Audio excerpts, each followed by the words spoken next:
দর্শক, এখন রয়েছে সুব্রা গ্রুপের সৌজন্যে দেশের পুঁজিবাজার পরিস্থিতি নিয়ে বিশেষ আলোচনা। আর এই আলোচনার জন্য আমাদের সঙ্গে যুক্ত হয়েছেন পুঁজিবাজার বিশ্লেষক অধ্যাপক মোহাম্মদ মুসা। জনাব মোহাম্মদ মুসা, আপনাকে স্বাগত একুশে বিজনেসে। আপনাকে স্বাগত। নতুন বছরের প্রথম মাসের একদম শেষের দিকে, তো প্রত্যাশার প্রাপ্তিটা জানতে চাইবো, বিশেষ করে একটু জানতে চাইবো যে সাম্প্রতিক সময়ের মার্কেটটাকে কিভাবে দেখছেন। আমরা দেখতে পাচ্ছি সাম্প্রতিক সময়ে কিছু কোম্পানিকে ঘিরেই আসলে পুঁজিবাজার লেনদেন আমরা দেখতে পাচ্ছি। 8-10টি কোম্পানিতে টোটাল টার্নওভারের অর্ধেকের বেশি আসলে লেনদেন হচ্ছে আমরা দেখতে পাচ্ছি। কিভাবে দেখছেন ব্যাপারটিকে? সেই সাথে আমরা কিছুদিন আগেও দেখেছি যে কোনো একটি সেক্টরকে ঘিরেই আসলে টোটাল টার্নওভারটা আমরা দেখতে পেতাম। এই যে এই বিষয়গুলোকে আপনি কিভাবে দেখেন? হ্যাঁ, আপনি রিসেন্টলি দেখবেন যে 2-3টা কোম্পানির ঘিরেই মোট ভলিউম গুলো আছে, এবং এটার একটা বড় কারণ বোধ হয় এই কোম্পানির ব্যাপারে, স্পেসিফিক্যালি এই গ্রুপের কিছু কোম্পানির ব্যাপারে নিউজ ছিল। তো নিউজ গুলো যখন আসে তখন একটা অর্গানাইজড ওয়েতে এটাকে ম্যানিপুলেট করার চেষ্টা করা হয়ে থাকে, এবং ম্যানিপুলেট ওয়েতে চেষ্টা করার কারণেই, এবং যেহেতু নাম্বার অফ শেয়ারস আউটস্ট্যান্ডিং অনেক বেশি, ওই শেয়ার গুলো কেনা অনেক বেশি হয়েছে। আর আপনি একটা পার্টিকুলার সেক্টরের কথা বলছেন, আমি মেনশনও করতে পারি, ইন্স্যুরেন্স কোম্পানির শেয়ার গুলো কিন্তু অনেক বেড়েছে। এবং এইটার বেসিক্যালি আমি যেটা বলবো, ইন্স্যুরেন্স কোম্পানিগুলোর নিয়ন্ত্রণ সংস্থা অনেকগুলো নিউজ আমাদেরকে দিচ্ছে, অনেক ইন্টারভেনশন করছে, অনেক প্রশ্ন জিজ্ঞেস করছে।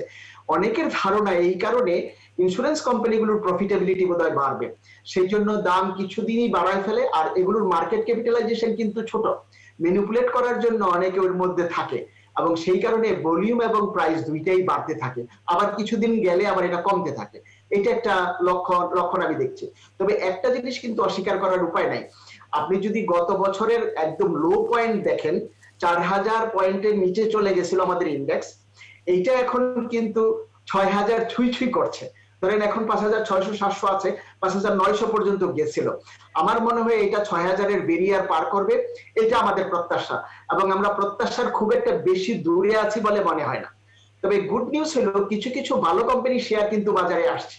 আমরা এতদিন বলছিলাম যে ভালো কোম্পানি বাজারে আনা যাচ্ছে না, যেমন ধরেন energy pack is one of them, Walton এসে গেছে। এখন ওগুলোর দাম কত সেগুলো নিয়ে আমি কথা বলছি না, this companies are very solid companies. Robi আসছে, এরকম যদি ভালো ভালো কোম্পানি আরো কিছু আসে, বাজারের কিন্তু ব্রেডটাও বাড়বে, ডেপথটাও বাড়বে, এতে করে মার্কেট এফিশিয়েন্সি আমরা যেটা দেখবো সেটা বাড়তে থাকলে পুঁজিবাজারের জন্য এটা ভালো। আপনি আইপিওর কথাই বলছেন, সেই প্রসঙ্গে একটু আসি। আমরা দেখতে পাচ্ছি পোস্ট আইপিওতে আসলে সেই শেয়ারগুলোর আনইউজুয়ালি আসলে দর বৃদ্ধি পাচ্ছে। এই বিষয়টিকে আপনি কিভাবে দেখছেন? আমি এটাই তো বলছিলাম, এইটা কিন্তু আমি বলি যে একটা কনফ্লিক্ট অফ ইন্টারেস্ট আছে, স্বার্থের দ্বন্দ্ব আছে। আপনি দেখবেন আমাদের যে সিস্টেমটা আছে, এই সিস্টেমের মধ্যে দেখা গেছে প্রত্যেকটা ব্রোকারেজ হাউস এবং মার্চেন্ট ব্যাংকস এবং মিউচুয়াল ফান্ড একটা নির্দিষ্ট হারে শেয়ার পেয়ে যায়। তো ওই শেয়ারগুলোর দাম যদি অনেক বেশি বাড়িয়ে তারা বিক্রি করেন, তারা একটা বড় প্রফিট করে। আমি একটা ব্রোকারেজ হাউসের সাথে জড়িত, তাদেরকে অ্যাডভাইস করি, তারা বেসিক্যালি এখন ব্যবসা করতে চায় ওইভাবেই যে আইপিও আসবে, আইপিও থেকে আমি নির্দিষ্ট সংখ্যক শেয়ার পাবো, এই শেয়ারগুলো বাজারের মধ্যে অনেক বাড়লে আমি বিক্রি করে দিয়ে প্রফিট করব। That would be my main source of income. আসলে কিন্তু এটা main source of income brokerage হাউসের হওয়া উচিত না, কিন্তু এটা হয়ে গেছে অনেকটা। আবার এই কারণেই ব্রোকারেজ হাউসগুলো কিন্তু চায় আইপিওর পরবর্তী সময়ে শেয়ারের দামগুলো যাতে অনেক বেড়ে যায়, এবং সেই জন্য দেখবেন পরপর কয়েকদিন একদম সার্কিট ব্রেকার করে অনেক দাম বাড়িয়ে দিয়েছে। যেটার এক্সাম্পল আমরা বলতে পারি Robi is an example, energy pack is recently example, Walton কিছুদিন আগে আমরা এই এক্সাম্পলটা দেখছি। এবং একসাথে দেখবেন কয়েক মাস যাওয়ার পরে এই শেয়ারগুলোর দাম অনেক কমে যায়। তার মানে হচ্ছে কি যে there is an organised effort এগুলোর দাম বাড়ানোর জন্য। তো সুতরাং আমি বলবো যে এই দামগুলো কিন্তু আমরা যেটা বলি কনসেনসাস প্রাইস না, এটা হলো ম্যানিপুলেটেড প্রাইস। আর ম্যানিপুলেটেড প্রাইস কিন্তু থাকে না, একসময় না একসময় সেটা কমে যায়।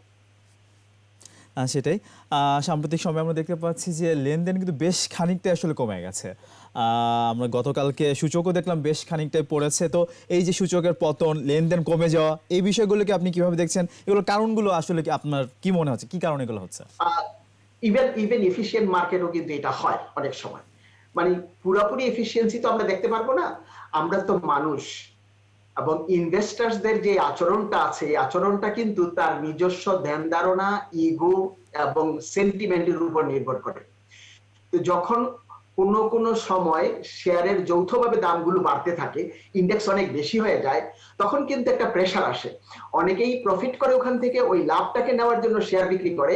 আবার অনেকে দেখতে থাকে যে দাম এত বেশি বেড়ে গেছে, ওই জায়গায় সাস্টেন করবে না, তখন তারা বিক্রি করতে থাকে। তো আমাদের বাজারে কিন্তু এটা হয়েছে। আমি আপনাকেই বলছিলাম ইন্ডেক্সটা প্রায় ৬০০০ ছুঁইছুঁই করছিল, তখন অনেকের মনে হয়েছে যে আমার অনেক প্রফিট হয়েছে এবং বাজারটা বোধহয় অতিরিক্ত মাত্রায় বেড়ে গেছে গিভেন কারেন্ট কন্ডিশন, সুতরাং তারা দাম করতেছে শেয়ারের। এবং যখনই দাম করতে থাকবে তখন কিন্তু দাম কমতে থাকবে, আর তখনই কিন্তু লেনদেনও কমবে। শেয়ারের প্রাইস বাড়লে যেমন লেনদেন বাড়ে, কমলে কিন্তু লেনদেন অনেক কমে যায় একদম। এটা আপনারা দেখতে পারবেন। এবং দাম কমে যাওয়ার পরে যে ফান্ডগুলো বের হয়ে গিয়েছে সেগুলোতে আবার আসলে ইন করবে, আমরা সেটা প্রত্যাশা করতেই পারি। জি, এক সময় করবে আবার, ওই যে একটা সাইকেলের মতন, এটা যদি দাম বেড়ে বেড়ে একটা উচ্চতায় যায়, এটা আবার কমে, যেটা নাকি বেস লেভেল হওয়া উচিত তার নিচে যদি চলে যায়, তারপরে আবার দাম বাড়বে। হয়তো একটু সময় নেবে। আমরা এটা দেখি সবসময় বাংলাদেশের শেয়ার মার্কেটেও দেখি এবং উন্নত শেয়ার মার্কেটগুলোতে এটা দেখি। এটাকে আমরা বলি ওভার রিঅ্যাকশন হাইপোথেসিস, একটা বলে হাইপোথেসিস আছে। তার মানে মানুষ ওভার রিঅ্যাক্ট করে। ওই ওভার রিঅ্যাক্ট করার কারণে অনেক সময় দামটা অনেক বেশিতে নিয়ে যায়, আবার এই বেশি দামটা কমতে যখন থাকে, কমতে কমতে একদম অনেক নিচে চলে যায়, আবার এটা ঘুরে আসে। এটা একটা বিজনেস সাইকেলের মতন উপরে এবং নিচে করে, এবং সেই জিনিসটা আমরা বাংলাদেশের মার্কেটে দেখতে পাই। সেটাই। তাহলে আমরা একটু বলতে পারি যে ১০০০-১৫০০ পয়েন্ট বৃদ্ধির পর একটা স্বাভাবিক কারেকশন আমরা দেখতে পাচ্ছি। আমরা জানি যে এই সময় জুন ক্লোজিং কোম্পানিগুলো ইপিএসও আসছে, সেটির একটা ব্যাপার আছে। সেই সাথে অনেকেই বলছেন যে মার্জিনের সুদের হার নির্দিষ্ট করে দেওয়া হয়েছে ১২%, এই কারণে আসলে মার্জিনের প্রভাব কমেছে। এইটাকে আসলে আপনি কিভাবে দেখছেন? একটা তথ্য আমি দেই, যেটা কিছুটা আপনার কারেকশন করব। 12% না, ওরা বলছে ম্যাক্সিমাম হতে পারবে 12%। দুইটা শর্ত দিয়েছে যে তুমি যেই ঋণটা নেওয়ার জন্য যে ইন্টারেস্ট দাও তার উপর ম্যাক্সিমাম 3% চার্জ করতে পারবা, আর যদি 12%-এর বেশি হয়ে যায় ওইটা 12%-এর বেশি করতে পারবা না। তো আপনি দেখবেন বাংলাদেশে এখন কিন্তু ইন্ডাস্ট্রিয়াল লোন, একমাত্র ক্রেডিট কার্ডের লোন ছাড়া ব্যাংকগুলো কিন্তু 9%-এর বেশি ইন্টারেস্ট চার্জ করতে পারে না।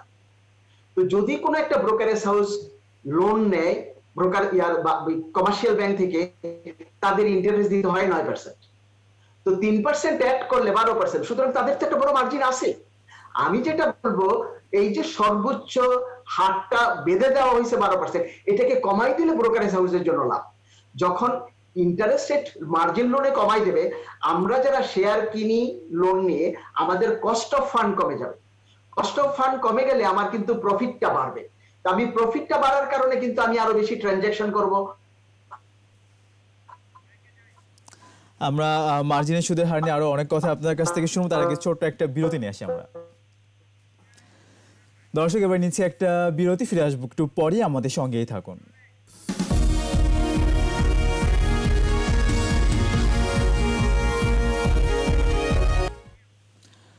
আবার স্বাগত কৃষি বিজনেসে। দর্শক, বিরতির আগে সুব্রা গ্রুপের সৌজন্যে দেশের পুঁজিবাজার পরিস্থিতি নিয়ে কথা বলছিলাম পুঁজিবাজার বিশেষজ্ঞ অধ্যাপক মোহাম্মদ মুসার সঙ্গে।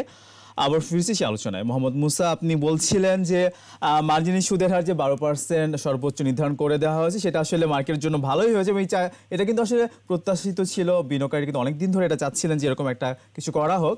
তো সেক্ষেত্রে আমি একটু জানতে চাই যে মার্জিনের যে ব্যাপারটা, মার্জিন ঋণের কারণে 2010-এ আমরা কিন্তু দেখেছি যে বেশ একটা ফোরসেলও ক্রিয়েট হয়েছিল ওই সময়। তো মার্জিন ঋণটা আসলে কাদের আসলে নেওয়া উচিত, আসলে এই বিষয়ে যদি একটু আমাদেরকে বলেন। মার্জিন লোন নিয়ে শেয়ার কিনাটা itself is a risky business, কিন্তু যখন আপনি মার্জিন নিয়ে শেয়ার কিনবেন তখন রিস্কটা আর অনেক বেশি হয়ে যায়। তো যারা নাকি শেয়ার মার্কেট সম্পর্কে ততটা অবগত নন, তাদের জন্য মার্জিন লোন নেওয়া ঠিক হবে না, এটা সবসময় আমরা বলছি। কিন্তু দেখা যায় মার্জিন লোনগুলো সাধারণ বিনিয়োগকারীরা সর্বোচ্চ লেভেলে নিয়েছিল 2010 সালে। ওখানে সমস্যাটা কিন্তু মার্জিন লোনের ইন্টারেস্টের জন্য ছিল না। মার্জিন লোনের ইন্টারেস্ট যতই হইতো, লোকজন কিন্তু মার্জিন লোন নিত। আপনি যদি লক্ষ্য করে থাকবেন, ওই সময় 2010 সনের প্রথম থেকে শেষ পর্যন্ত শেয়ারের দাম এত বাড়তি ছিল এবং রিটার্ন এত বেশি পার্সেন্টেজ ছিল, interest rate on margin loan যাই হোক, লোকজন প্রফিট করতো আর বেশি বেশি লোন নিত। এক সময় দেখা গেছে কিছু কিছু ব্রোকারেজ হাউসগুলো এইটাকে উৎসাহিত করলো। সিকিউরিটিজ এন্ড এক্সচেঞ্জ কমিশন যে সীমা বেঁধে দিয়েছিল যে এত বেশি মার্জিন লোন কিন্তু করতে পারবেন না, তার চাইতে বেশি মার্জিন লোন তারা নিয়ে নিয়েছিল। যখন শেয়ারের দাম কমতে থাকলো তখন কিন্তু মার্জিন লোনের যারা নিয়ে শেয়ার কিনেছেন তাদের অ্যাকাউন্টে এমন পর্যায়ে চলে আসছে তাদেরকে ফোর্স সেল করতে বাধ্য করা হচ্ছিল। করতে পারলে কিন্তু ভালো হইতো, আমরা ক্ষতিগ্রস্ত হইতাম না। মার্জিন লোনের নিয়মেই এটা করতে হবে। আমরা আশা করব যে ভবিষ্যতে এরকম একটা সিচুয়েশন হইলে ফোর্স সেল করার ব্যবস্থা করবে সরকার। আচ্ছা, এখন আসতেছি যে মার্জিন লোন এই পর্যায়ে গিয়ে আমি মনে করি না ইন্টারেস্ট রেট বেশি থাকলে ভালো, বেশি থাকলেই ক্ষতি, রিস্কটা আরো বেশি হয়ে যায়। আর কেন থাকবে? ইনফ্যাক্ট আমেরিকাতে যদি আপনি যান আপনি দেখবেন মার্জিন লোনের ইন্টারেস্ট রেট ট্রেজারি বিলের ইন্টারেস্ট রেটের চাইতে 0.1% হাই। কারণটা হলো থিওরিটিক্যালি মার্জিন লোনটা হলো সবচেয়ে কম ঝুঁকির লোন। ব্রোকারেজ হাউসের জন্য এমন কোনো ঝুঁকি নাই, যেহেতু ফোর্স সেলের ব্যবস্থা আছে। তা আমাদের দেশে এত বেশি মার্জিন কেন দরকার পড়বে? তার মানে বোঝা যাচ্ছে যে ব্রোকারেজ হাউসগুলো এই ট্রিক্সটা বুঝতে পারতেছে। আচ্ছা আচ্ছা, আপনি বলছিলেন মার্জিন ঋণ নিয়ে, একটু জানতে চাই যে এই মুহূর্তে আমরা দেখতে পাচ্ছি যে কিছুদিন আগে একটি সেক্টরকে ঘিরে বাজার আবর্তিত হয়েছে। সাম্প্রতিক সময় আমরা দেখতে পাচ্ছি যে কয়েকটি কোম্পানিকে ঘিরে আসলে আবর্তিত এই বাজারটি। তো সেক্টর মুভমেন্ট কিন্তু আমরা আসলে ওইভাবে দেখতে পাচ্ছি না এখনো, কিন্তু ব্যাংকিং সেক্টর আসলে অবমূল্যায়িত বলাই চলে। আমরা টেক্সটাইল সেক্টরের দিকে তাকালে একই অবস্থা, আরো অনেক সেক্টর আছে। তো এই সেক্টর মুভমেন্ট একটু জানতে চাই আপনার কাছ থেকে। হ্যাঁ, একটা জিনিস আছে, প্রত্যেকটা সেক্টরের গ্রোথ রেট কিন্তু এক না। আমাদের দেশে ফার্মাসিউটিক্যাল সেক্টরের গ্রোথ রেট বেশি, আমাদের দেশে কিছু কিছু ইঞ্জিনিয়ারিং রিলেটেড কোম্পানির গ্রোথ রেট খুব বেশি। যেখানে গ্রোথ রেট বেশি থাকবে সেখানে দামের কিন্তু উত্থানটা তাড়াতাড়ি হবে, আর যেখানে গ্রোথ রেট বেশি নাই সেখানে হবে না। আপনি সঠিকভাবেই তুলে ধরেছেন যে যদি সেক্টর ওয়াইজ অ্যানালিসিস করি আমরা দেখব যে এই যে বড় রকমের সূচক বাড়লো, বড় রকমই আমি বলবো 4000-এর নিচ থেকে অলমোস্ট 6000-এর কাছে চলে গেছে। সুতরাং জেনারেলি আমাদের দাম অনেক বেড়েছে। কিন্তু আপনি যদি স্পেসিফিক সেক্টর ধরেন, ইনফ্যাক্ট যদি ব্যাংকিং সেক্টর ধরেন এবং যদি আপনি গার্মেন্টস সেক্টর ধরেন, এই প্রবৃত্তিটা কিন্তু বেশি ছিল না। এখন আপনি গার্মেন্টস সেক্টরে যদি ধরেন আপনি দেখবেন গার্মেন্টস সেক্টরে অনেক অনেক কোম্পানি আছে লিস্টে, কিন্তু তাদের নিজস্ব গ্রোথ রেট কিন্তু বেশি নাই। আমি মনে করি যে অনেক জায়গায় তারা কিন্তু আসল ইনকামটা প্রদর্শিত করে বলে আমার ডাউট আছে। But in any case, let us not go there. আমরা যদি দেখি যে ওদের ইন জেনারেল গ্রোথ রেট কিন্তু তত বেশি নাই, সুতরাং শেয়ারের দাম না বাড়াটা আমি অযৌক্তিক মনে করি না। এদিকে আসেন ব্যাংকিং সেক্টরের কিন্তু একটা ভালো প্রবৃদ্ধি হওয়ার কথা ছিল, কিন্তু ব্যাংকিং সেক্টর কিন্তু অনেক দুর্নামের ভাগীদার হয়েছে। তার কারণে এই যে নন পারফর্মিং লোনস এর ব্যবস্থা হয়েছে, বড় বড় লোন নিয়ে লোকজন আর ফেরত দিতে পারছে না। সেই কারণে বোধহয় ব্যাংকিং সেক্টরের উপর আমরা যারা সাধারণ বিনিয়োগকারী আছি এবং ইভেন ইনস্টিটিউশনাল বিনিয়োগকারী আছি তারা তত বেশি বিশ্বাস রাখতে পারছি না। সেই জন্য আমি কয়েকটা শেয়ারেরই নাম আইডেন্টিফাই করতে পারবো, আমি করছি না, যাদের পি রেশিও এখনো 6-এর নিচে আছে। 6-এর নিচে পি রেশিও থাকার কোনো কারণ নাই, আনলেস আমরা যারা সাধারণ বিনিয়োগকারী আছি, আমরা যারা প্রফেশনাল বিনিয়োগকারী আছি, তারা যদি বিশ্বাস করি যে তাদের আয়টা সঠিক। আমরা হয়তো বিশ্বাসই করতেছি না তাদের আয়টা সঠিকভাবে তারা রিপোর্ট করতেছে। তো সুতরাং আপনি দেখবেন রিপোর্টিং এর সাথে জড়িত আছে এবং ইনভেস্টারদের আস্থার সাথেও এটা জড়িয়ে আছে। তো আমরা যে সমস্ত সেক্টরগুলো বাড়তে একটা অস্বাভাবিক বৃদ্ধি পেয়েছে কিন্তু ইন্স্যুরেন্স কোম্পানি, এই সেক্টরটার ব্যাপারে আমাদের সাধারণ বিনিয়োগকারীদের একটু সতর্ক হতে হবে, না হইলে তারা হয়তো বড় রকমের ক্ষতির সম্মুখীন হইতে পারে। আমরা শেষের দিকে আমরা একটু ছোট করে জানতে চাইবো, প্রত্যাশা নিয়ে একটু জানতে চাই আপনার কাছ থেকে যে আমরা দেখলাম যে করোনা পরবর্তী অবস্থায় কিন্তু বিশ্ব পুঁজিবাজারের চেহারা কিন্তু অনেকখানি ভালো। আমাদের পার্শ্ববর্তী দেশ ভারতেও কিন্তু দেখলাম গত 3-4 মাসে 22,000 সূচক থেকে 50,000 সূচকে আসলে উত্তীর্ণ হয়েছে আমরা দেখলাম। তো সেক্ষেত্রে আমাদের বাজার নিয়ে প্রত্যাশাটা একটু জানতে চাই। আমাদের বাজার নিয়ে আমি আশাবাদী। একটু লম্বা সময় ধরেন, আগামী 2-3 বছরের মধ্যে আমরা একটা ভালো রকমের উত্থান দেখতে পারবো। যদি না দেখতে পারি তাইলেই বলবো যে আমাদের বাজারের যারা আমরা প্লেয়ার আছি, we are not playing in the right way. তো সেই কারণে আমি কারণটা বলছি, আমি বলছি যে দেখবেন আমাদের জিডিপির গ্রোথ রেট কিন্তু সারা পৃথিবীর মধ্যে এখন টপ 2টা কোম্পানির 2-3টা দেশের মতন আছে, এবং আমাদের যে বড় বড় স্থাপনাগুলো আছে এগুলো কিন্তু প্রতিস্থাপিত হয়ে যাবে আগামী 2 বছরের মধ্যে। এবং এগুলো হয়ে গেলে আমরা কিন্তু ইনফ্রাস্ট্রাকচার রিলেটেড যে দুর্বলতাটা আছে সেগুলো কাটিয়ে উঠবো। আমাদের রপ্তানির গ্রোথ রেট অনেক ভালো হবে, আমাদের প্রবৃদ্ধির হারও ভালো হবে, ব্যবসা বাণিজ্য ভালো করবে। আর এত সব কিছু ভালো করার কারণে আমার শেয়ার বাজার যে ভালো করবে না, এইটাই হবে অস্বাভাবিক জিনিস। সুতরাং আমি ইকোনমিস্টদের কথা থেকেই বলছি যে আমরা যদি ধরে নেই 8 থেকে 9% গ্রোথ রেট হবে জিডিপি আগামী 4-5 বছর, কেউ কেউ তো ধারণা করছেন 2 বছর পরে এটা 10%-এর বেশি হয়ে যাবে। সুতরাং আমি আশাবাদী। আরেকটা নতুন আশা হলো ভালো ভালো কিছু কোম্পানি কিন্তু আরো আসবে, পাইপলাইনে অনেক কোম্পানি আছে। সেটা আমরা প্রত্যাশা করছি, ভালো কোম্পানি আসবে, ডিমান্ড অনুযায়ী কোম্পানি আমাদের মার্কেটে তালিকাভুক্ত হবে সে প্রত্যাশা করছি, এবং স্বাভাবিক একটি পুঁজিবাজার আমরা প্রত্যাশা করি। সেই প্রত্যাশা নিয়ে শেষ করছি। আপনাকে অনেক ধন্যবাদ আমাদেরকে সময় দেওয়ার জন্য। আপনাকে অনেক ধন্যবাদ। দর্শক, সুপ্রা গ্রুপের সৌজন্য এতক্ষণ দেশের পুঁজিবাজার পরিস্থিতি নানা দিক ও কারণে কথা বলছিলেন পুঁজিবাজার বিশেষজ্ঞ অধ্যাপক মোহাম্মদ মুস্তাফা।